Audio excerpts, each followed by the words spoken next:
Hello everyone, welcome to Knowledge of Science. এই ভিডিওটোত আমি তোমালোকৰ কাৰণে হাফ ইয়াৰলি এক্সামিনেশ্যন 2025 ধুবুৰী ডিস্ট্ৰিক্টৰ ক্লাস 9ৰ সোশিয়াল সায়েন্সৰ কোৱেশ্চন পেপাৰখন লৈ আহিছো। এই পেপাৰখনত যিমানখিনি এমসিকিউ আছে গটেই আমি তোমালোকক আজি সলিউশন কৰাই দিম। ভিডিওটো চোৱাৰ পিছত তোমালোকে গম পাবা যে তোমালোকৰ কিমানটো এমসিকিউ শুদ্ধ হল। সো তোমালোকে ভিডিওটো প্ৰথমৰ পৰা শেষলৈকে চাই যাবা। আৰু কাৰ কিমানটা এমসিকিউ শুদ্ধ হল তোমালোকে কমেন্ট সেকশনত জনাব নাপাহৰিবা। আৰু এই কোৱেশ্চন পেপাৰখন আমালৈ মানৱ নামৰ এজন ষ্টুডেন্টে পঠিয়াইছে। পেপাৰখন দিয়াৰ বাবে তেওঁক আমি ধন্যবাদ জনাইছো।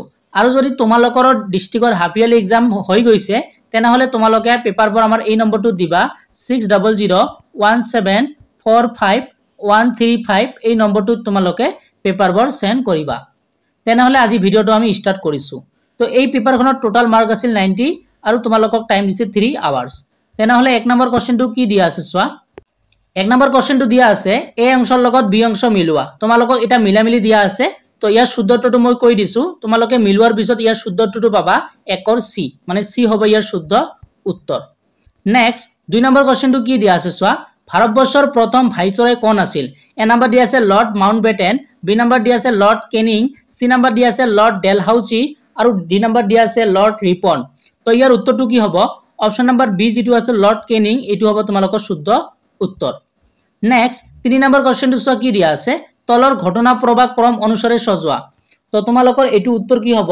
অপশন নম্বৰ এ যেটো আছে এটো হ'ব তোমালোকৰ শুদ্ধ উত্তৰ। পলাশী যুদ্ধ, তাৰ পিছত এলাহাবাদ চুক্তি, তাৰ পিছত পিটৰ ভাৰত আইন, তাৰ পিছত হ'ব তোমালোকৰ চিপাহী বিদ্ৰোহ। তো 3 নম্বৰৰ শুদ্ধ উত্তৰটো কি হ'ব? অপশন নম্বৰ এ। নেক্সট 4 নম্বৰ কোৱেশ্চনটো চোৱা কি দিয়া আছে।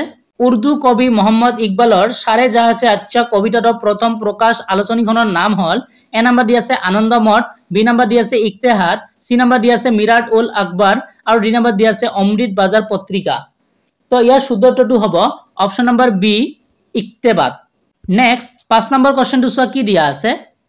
উক্তি 1ত দিয়া আছে মহামৰীয়া বিদ্ৰোহ অসমৰ ইতিহাসৰ আটাইতকৈ দীৰ্ঘকাল জুৰি সংগঠিত হোৱা বিদ্ৰোহ আৰু উক্তিটো দিয়া আছে মহামৰীয়া বিদ্ৰোহ প্ৰায় 75 বছৰ ধৰি সংগঠিত হৈছিল।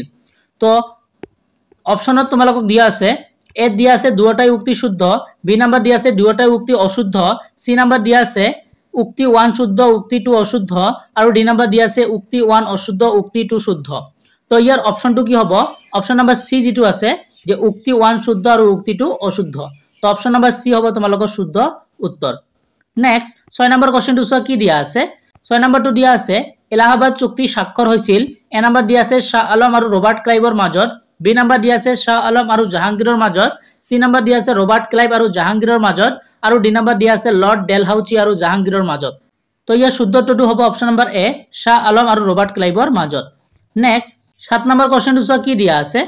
অসমৰ শদিয়াৰ পৰা ডিব্ৰুগড়লৈ ৰেল যোগাযোগ আৰম্ভ হৈছিল।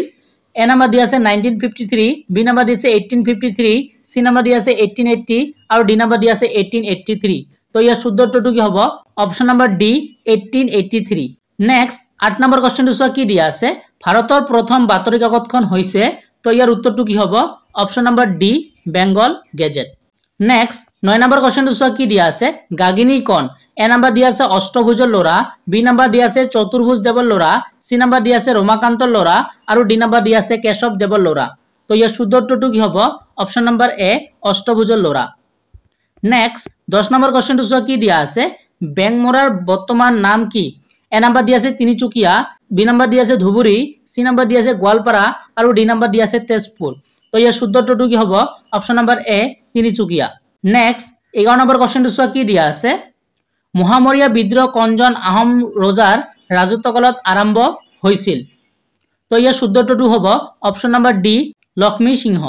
নেক্সট 12 নম্বৰ কোৱেশ্চনটো চোৱা কি দিয়া আছে। তলৰ বৰ মিলোৱা। তো তোমালোকক এটা মিলামিলি দিয়া আছে। তো তোমালোকে মিলোৱাৰ পিছত উত্তৰটো কি পাবা?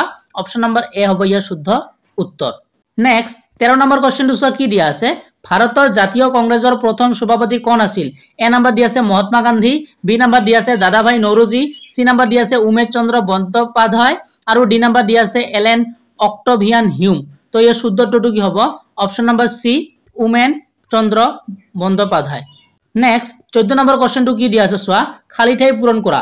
ভাৰতৰ প্ৰথম ছপাখানা দেশ চনত দেশত স্থাপন হৈছিল। তো ইয়াৰ এ নম্বৰ অপশন দিয়া আছে 1897 চনত কলিকতাত, বি নাম্বাৰ দিয়া আছে 1797 চনত গুৱাহাটীত, সি নাম্বাৰ দিয়া আছে 1897 চনত শিলিগুড়িত আৰু ডি নাম্বাৰ দিয়া আছে 1797 চনত শ্ৰীৰামপুৰত। তো ইয়াৰ উত্তৰটো কি হ'ব? অপশ্যন নাম্বাৰ ডি যিটো আছে 1797 চনত শ্ৰীৰামপুৰত। নেক্সট 15 নম্বৰ কোৱেশ্চনটো কি দিয়া আছে চোৱা, শুদ্ধি ব্যৱস্থাটো কোনে প্ৰচলন কৰিছিল? তো ইয়াৰ উত্তৰটো হ'ব অপশ্যন নাম্বাৰ এ স্বামী দয়ানন্দ সৰস্বতী। নেক্সট 16 নম্বৰ কোৱেশ্চনটো কি দিয়া আছে চোৱা, বৰৰজা বুলি কাক কোৱা হৈছিল? তো ইয়াৰ উত্তৰটো হ'ব অপশ্যন নাম্বাৰ এ ফুলেশ্বৰী। নেক্সট 17 নম্বৰটো কি দিয়া আছে চোৱা, অশ্বঘোৰা হ্ৰদ, এ নাম্বাৰ দিয়া আছে বতাহৰ কাৰ্যত হয়, বি নাম্বাৰ দিয়া আছে হিমবাহৰ কাৰ্যত হয়, সি নাম্বাৰ দিয়া আছে সাগৰৰ ঢৌৰ কাৰ্যত হয়, ডি নাম্বাৰ দিয়া আছে নদীৰ কাৰ্যত হয়। তো ইয়াৰ উত্তৰটো হ'ব অপশ্যন নাম্বাৰ ডি নদীৰ কাৰ্যত হয়। নেক্সট 18 নম্বৰ কোৱেশ্চনটো চোৱা কি দিয়া আছে, তলৰ কণ্ঠ ভূপৃষ্ঠ পৰিৱৰ্তনৰ এটা আভ্যন্তৰীণ কাৰক।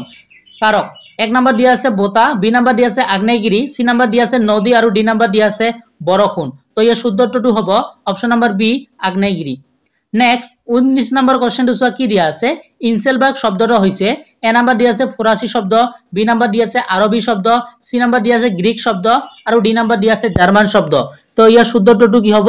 অপশ্যন নাম্বাৰ ডি জাৰ্মান শব্দ। নেক্সট 20 নম্বৰ কোৱেশ্চনটো চোৱা কি দিয়া আছে, তলৰ কণ্ঠ বা কণবৰ উক্তি শুদ্ধ। পৃথিৱী 71% পানীৰে আগুৰি আছে আৰু 2 নম্বৰটো দিয়া আছে পৃথিৱীৰ মুঠ উপকূল ৰেখাৰ দৈৰ্ঘ্য প্ৰায় 0.5 নিযুত কিলোমিটাৰ। তো এ নাম্বার অপশন দিয়া আছে 1 শুদ্ধ 2 অশুদ্ধ, বি নাম্বার দিয়া আছে 1 অশুদ্ধ 2 শুদ্ধ, সি নাম্বার দিয়া আছে 1 আর 2 উভয় শুদ্ধ আর ডি নাম্বার দিয়া আছে 1 আর 2 উভয় অশুদ্ধ। তো ইয়ার উত্তরটো কি হবে? অপশন নাম্বার সি যেটো আছে 1 আর 2 উভয় শুদ্ধ। মানে আমাক দুটা ইয়াতে লিখি দিছে, কি কি লিখি দিছে যে আমাক প্রথমে দুটা উক্তি লিখি দিছে, এইটো এটা লিখি দিছে আর এটা আমাক দিয়া আছে এইটো এটা লিখি দিছে। তো ইয়ার ভিতরে কইছে আমার কণ্ঠ শুদ্ধ, তো আমি কি পালো যে প্রথম আর দ্বিতীয় দুটাই শুদ্ধ। তো ইয়ার উত্তরটো কি হবে? অপশন নাম্বার সি এ আর বি উভয় শুদ্ধ। নেক্সট 21 নম্বর কোশ্চেনটো চোৱা কি দিয়া আছে, তলৰ কণ্ঠ হিমবাহৰ অৱক্ষয়জনিত অবয়ব। এ নাম্বাৰ দিয়া আছে বদ্বীপ, বি নাম্বাৰ দিয়া আছে প্লাবন ভূমি, সি নাম্বাৰ দিয়া আছে ইউ আকৃতিৰ উপত্যকা আৰু ডি নাম্বাৰ দিয়া আছে বালিয়া তট। তো 21 ৰ যেটো কাৰেক্ট উত্তৰ হ'ব অপশন নাম্বাৰ সি কি হ'ব? ইউ আকৃতিৰ উপত্যকা। নেক্সট 22 নম্বৰ কোশ্চেনটো কি দিয়া আছে চোৱা, ওজন গেছৰ স্তৰটো ক'ত অৱস্থিত? তো ইয়াৰ উত্তৰটো হ'ব option number B stratosphere. Next 23 number কোশ্চেনটো চোৱা কি দিয়া আছে, বায়ু প্ৰবাহৰ মূল কাৰণটো হল, এ নাম্বাৰ দিয়া আছে আৰ্দ্ৰতা তাৰতম্য, বি নাম্বাৰ দিয়া আছে চাপৰ তাৰতম্য, সি নাম্বাৰ দিয়া আছে মাধ্যাকৰ্ষণ শক্তি আৰু ডি নাম্বাৰ দিয়া আছে অপকেন্দ্ৰিক শক্তি। তো ইয়াৰ শুদ্ধ উত্তৰটো হ'ব অপশন নাম্বাৰ বি চাপৰ তাৰতম্য। নেক্সট 24 নম্বৰ কোশ্চেনটো চোৱা কি দিয়া আছে, গুৱাহাটীৰ এজন ব্যক্তিয়ে ধুবুৰীত স্থায়ীভাৱে বসবাস কৰিবলৈ ললে এই প্ৰব্ৰজন হয়। তো ইয়াৰ উত্তৰটো কি হ'ব? অপশন নাম্বাৰ এ আন্তঃৰাজ্যিক প্ৰব্ৰজন। নেক্সট 25 নম্বৰ কোশ্চেনটো কি দিয়া আছে চোৱা, ইয়াতে তোমালোকক উক্তি 1 দিয়া আছে, উৎসৰ পৰা মোহনালৈকে যি দীঘলীয়া পথৰে নদীয়ে গতি কৰে সেই পথক নদীৰ গতিপথ বোলে। আৰু উক্তিটো দিয়া আছে নদীৰ গতিপথৰ দৈৰ্ঘ্য আৰু প্ৰস্থ নদীভেদে স্বাভাৱিকভাৱে বেলেগ বেলেগ হয়। এ নাম্বাৰ দিয়া আছে কেৱল উক্তি শুদ্ধ, বি নাম্বাৰ দিয়া আছে কেৱল উক্তি শুদ্ধ, সি নাম্বাৰ দিয়া আছে দুয়োটাই শুদ্ধ আৰু ডি নাম্বাৰ দিয়া আছে দুয়োটাই অশুদ্ধ। তো ইয়াৰ শুদ্ধ উত্তৰটো কি হ'ব? অপশন নাম্বার সি যেটো আছে এইটো শুদ্ধ, দুয়োটাই শুদ্ধ। তেনেহলে অপশন নাম্বার সি হ'ব ইয়াৰ শুদ্ধ উত্তৰ। নেক্সট 26 নম্বৰটো কি দিয়া আছে চোৱা, বায়ুমণ্ডলত আয়তন হিচাপে অক্সিজেন কিমান থাকে? তো ইয়াৰ উত্তৰটো কি হ'ব? অপশন নাম্বাৰ এ 20.94%। নেক্সট 27টো কি দিয়া আছে চোৱা, অসমৰ সীমা দুখন বিদেশী ৰাষ্ট্ৰৰ লগত লাগি আছে, সেই ৰাষ্ট্ৰখন হল, তো 27ৰ কাৰেক্ট উত্তৰটো হ'ব অপশন নাম্বাৰ ডি ভুটান আৰু বাংলাদেশ।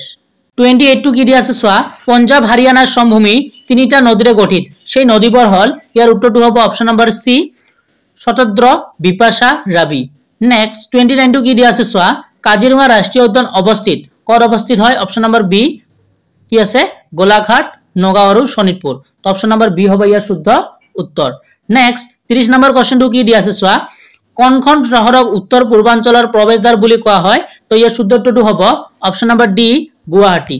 গুৱাহাটী যেটো আছে এইটো হ'ব তোমালোকৰ শুদ্ধ উত্তৰ। নেক্সট 31টো কি দিয়া আছে চোৱা, 31টো উক্তিত দিয়া আছে নিৰক্ষীয় নিম্নচাপ বলয় অঞ্চলত গোটেই বছৰ সূৰ্যৰশ্মি লম্বভাৱে পৰে আৰু তোমালোকক কাৰণ দিয়া আছে এই অঞ্চলৰ বায়ু তুলনামূলকভাৱে উত্তপ্ত হৈ থাকে আৰু বায়ু পাতল হয় আৰু ঘনত্ব হ্ৰাস পায়। এ নাম্বার দিয়া আছে উক্তিটো শুদ্ধ যুক্তিটো অশুদ্ধ, বি নাম্বার দিয়া আছে উক্তিটো অশুদ্ধ যুক্তিটো শুদ্ধ, সি নাম্বার দিয়া আছে উক্তি আৰু যুক্তি উভয় শুদ্ধ যুক্তিটো উক্তিটোৰ শুদ্ধ ব্যাখ্যা আৰু ডি নাম্বাৰ দিয়া আছে উক্তি আৰু যুক্তি উভয় অশুদ্ধ।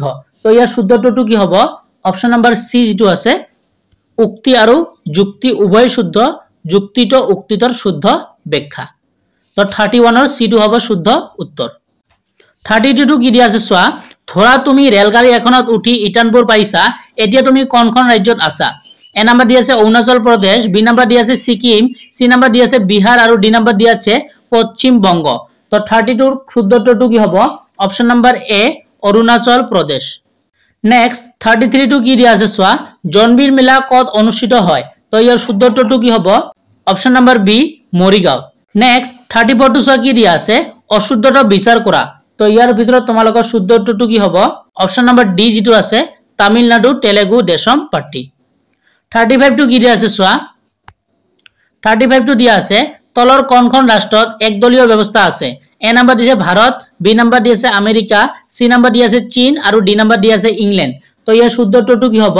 অপশ্যন নাম্বাৰ সি চীন। নেক্সট 36 কি দিয়া আছে চোৱা, তলৰ বৰ মিলোৱা। তোমালোকক এটা মিলামিলি দিয়া আছে, তো তোমালোকে মিলোৱাৰ পিছত ইয়াৰ উত্তৰটো কি পাবা? অপশ্যন নাম্বাৰ বি যেটো আছে এইটো হ'ব তোমালোকৰ শুদ্ধ উত্তৰ।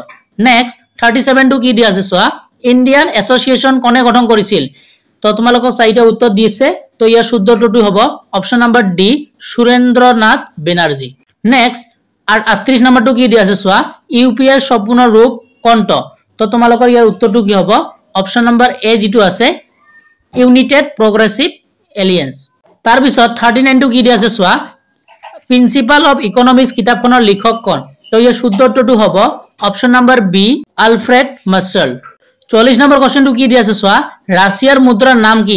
এ নাম্বাৰ দি আছে ডলাৰ, বি নাম্বাৰ দি আছে ইয়মান, সি নাম্বাৰ দি আছে পাউণ্ড আৰু ডি নাম্বাৰ দি আছে ৰুবেল। তো ইয়াৰ শুদ্ধটো কি হ'ব? Option number D ৰুবেল। নেক্সট 41 কি দিয়া আছে চোৱা, ঐক্য শব্দৰ অৰ্থ হল? তো এ নাম্বাৰ দি আছে পৰিয়াল, বি নাম্বাৰ দি আছে শাসন, সি নাম্বাৰ দি আছে ৰজা, ডি নাম্বাৰ দি আছে আই। তো ইয়াৰ শুদ্ধটো হ'ব অপশ্যন নাম্বাৰ এ পৰিয়াল। 42 কি দিয়া আছে চোৱা, তলৰ কোনটো আৰ্থিক বস্তুৰ উদাহৰণ? এ দি আছে সূৰ্যৰশ্মি, বি দি আছে বতাহ, সি দি আছে বৰষুণৰ পানী, ডি নাম্বাৰ দি আছে বিজুলী। তো ইয়াৰ শুদ্ধটো হ'ব অপশ্যন নাম্বাৰ ডি বিজুলী। নেক্সট 43 কি দিয়া আছে চোৱা, তোমালোকক খালি ঠাই পূৰ কৰিব কৈছে, এখন দেশৰ মুঠ ৰাষ্ট্ৰীয় আয়ক দেশখনৰ জনসংখ্যাৰে ভাগ কৰিলে যি পোৱা যায় তাক কি বুলি কোৱা হয়? ইয়াৰ শুদ্ধটো হ'ব অপশ্যন নাম্বাৰ এ জনমুৰি আয় বলে। 44 কি দিয়া আছে চোৱা, তলৰ কোনটো অনা অৰ্থনৈতিক কাৰ্যৰ উদাহৰণ? এ নাম্বাৰ দি আছে দুখীয়া ছোৱালীৰ বিয়া, বি নাম্বাৰ দি আছে সামগ্ৰী বিনিময় কৰা, সি নাম্বাৰ দি আছে কাৰখানাত কাম কৰা আৰু ডি নাম্বাৰ দি আছে মাটি বিক্ৰী। তো ইয়াৰ শুদ্ধটো হ'ব অপশ্যন নাম্বাৰ এ দুখীয়া ছোৱালীৰ বিয়া। নেক্সট 45 কি দিয়া আছে চোৱা, অমৰ্ত্য সেনৰ জন্ম ক'ত হৈছিল? তো ইয়াৰ শুদ্ধটো হ'ব অপশ্যন নাম্বাৰ এ মানিকগঞ্জ। তো এইখিনি আছিল তোমালোকৰ 45টা এমসিকিউ।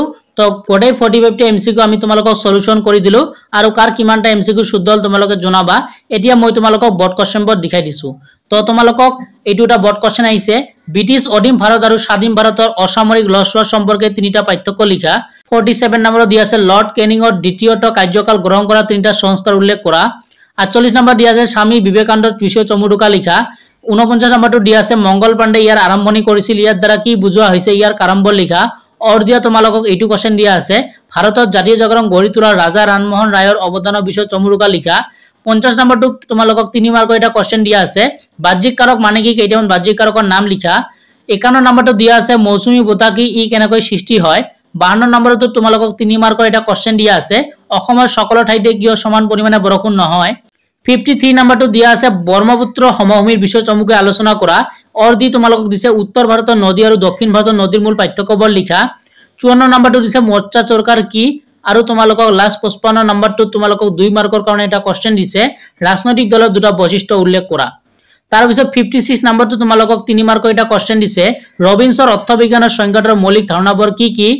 57 নম্বৰত তোমালোকক মানচিত্ৰ আঁকিব কৈছে। তো এ নাম্বাৰ দি আছে গুৱাহাটী আৰু বি নাম্বাৰ দি আছে এটা ৰাষ্ট্ৰীয় উদ্যান, এই ঠাইসমূহ তোমালোকক বহুৱাব কৈছে। ইয়াত তোমালোকক 4 মাৰ্ক দিছিল। তাৰ পিছত 58 নম্বৰটো তোমালোকক দিছে আহোমসকলৰ ধৰ্মীয় নীতিৰ পৰিৱৰ্তন মোৱামৰীয়া বিদ্ৰোহৰ অন্যতম কাৰণ আলোচনা কৰা। অৰ দি তোমালোকক এটা কোৱেশ্চন দিছে কেপ্টেইন অবেলছ কি পৰিস্থিতিত অসমলৈ আহিছিল, তেওঁ কিয় আধাৰুৱা অৱস্থাতে অভিযান সামৰি ঘূৰি গল। তো এইখিনি আছিল ধুবুৰী ডিষ্ট্ৰিক্টৰ ক্লাছ 9ৰ ছ'চিয়েল সায়েন্সৰ কোৱেশ্চন পেপাৰখন। আশা ৰাখিছো এই কোৱেশ্চন পেপাৰখন যিমানখিনি এমসিকিউ কৰাই দিলো তোমালোকে বুজি পালা আৰু এই বৰ্ড কোৱেশ্চন বোৰ তোমালোকে চাই যাবা এইবাৰ ফাইনাল এক্সাম নহলে তোমালোকৰ হাফ ইয়াৰলি এক্সামত আহিব পাৰে সো এই পিডিএফটো মই ডেসক্ৰিপচনত দি দিম তাৰ পৰা তোমালোকে ডাউনলোড কৰি লবা আৰু এই ভিডিওটো তোমালোকৰ বন্ধুবৰ্গলৈ শেয়াৰ কৰি দিবা আৰু ভিডিওটো ভাল লাগিলে এটা লাইক কৰি দিবা আৰু যাতে তোমালোকে ভিডিওবোৰ পোৱা তাৰ কাৰণে আমাৰ চেনেলটো সাবস্ক্ৰাইব কৰি ৰাখিবা আৰু এনেকৈ আমি তোমালোকক পেপাৰবোৰ দি যাম সো আজি ভিডিওটো ইয়াতে সামৰিছো নতুন এটা ভিডিওৰ লগত তোমালোকৰ লগত পুনৰ দেখা দেখি হম ভিডিওটো চোৱাৰ জন্য তোমালোকক ধন্যবাদ জনাইছো